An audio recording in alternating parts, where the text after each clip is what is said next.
Hello বন্ধুরা, কেমন আছেন? আশা করি সবাই ভালো আছেন। আজকে আপনাদেরকে একদম সহজ নিয়মে কুচি সেলোয়ার কাটা শেখাবো। তো অবশ্যই ভিডিওটা দেখবেন, দেখলে খুব সহজেই শিখতে পারবেন। প্রথমে আপনারা যতটুকু কাপড় থাকবে এভাবে ডাবল ভাঁজ করবেন।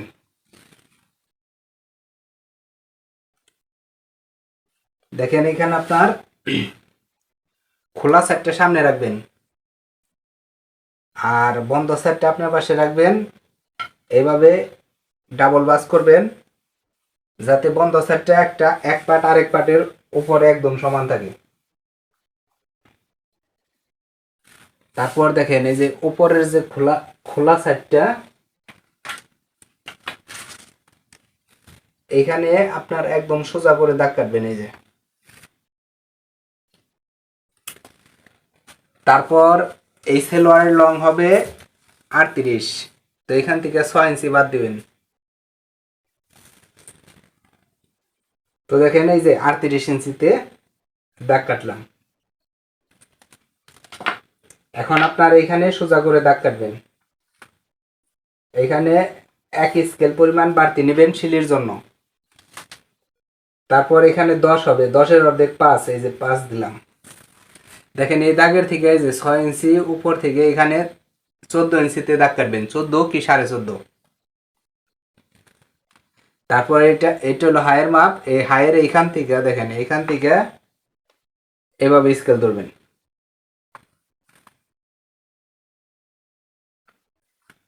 দেখেন, এখন আপনার এখান থেকে 1/2 ইঞ্চি পরিমাণ বাড়তি নিতে হবে।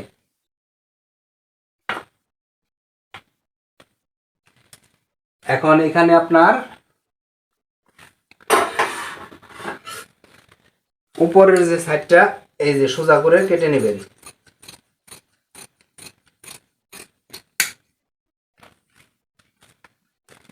তারপর আপনার এইখান থেকে যে নিচের যে দাগটা আছে এইখান থেকে কেটে নেবেন।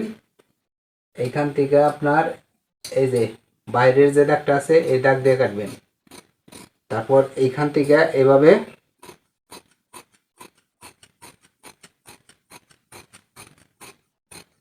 এই যে, আর উপর থেকে আপনার এইখান থেকে এই যে এইভাবে কাটবেন।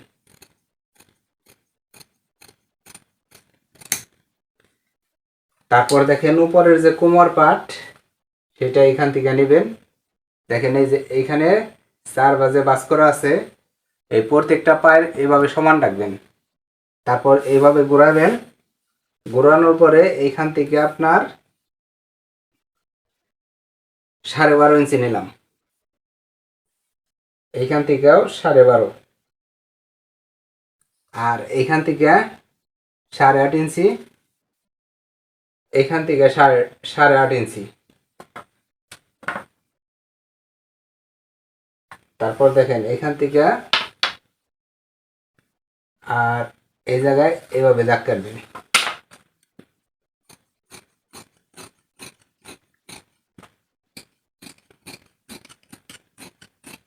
তো এটা হলো কোমরের পাট। অবশ্যই বুঝতে পারছেন বন্ধুরা। আর যাদের বুঝতে সমস্যা হবে অবশ্যই কমেন্ট করবেন। ধন্যবাদ, সবাই ভালো থাকবেন। আর যদি ভালো লাগে চ্যানেলটিকে সাবস্ক্রাইব করবেন, আর যদি পেজের থেকে দেখেন অবশ্যই ফলো দিয়ে রাখবেন।